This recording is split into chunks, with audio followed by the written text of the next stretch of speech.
Njengamanje sise Mia Bank la eThekwini lapho sifica khona iqembu leDA libhikishela ukwehluleka noma ukungenzi kahle kukamasipala weTheku.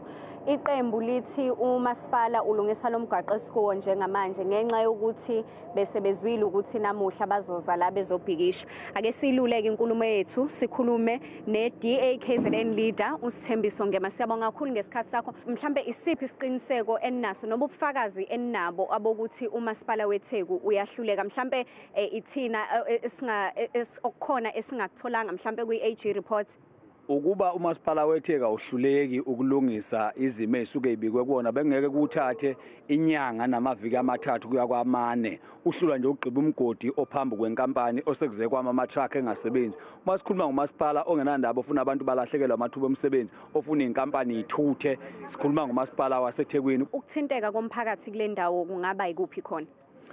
Kuningi ngoba la umgwaqo nje ubona njena unelokhuzana uneminxa emibili yokuhamba. Uma ke kwakhona iTruck emayo la ngezathu sokuthi akusangeneki lapha zima zonke imoto sizovala irobot. Abantu abayemlaza abantu abayelamuntu ababesakwazi ukuhamba ngenxa ukuthi irobot livalekile until kuze kube ukuthi kuyaxega la. Siyabonga kakhulu ukukhuluma nathi.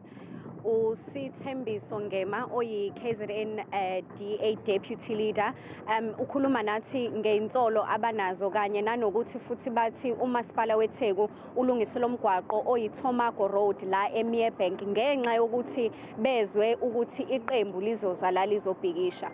Ezindabeni zethu kumzansi wethu nginguSilethiwe Ndlovu eThekwini.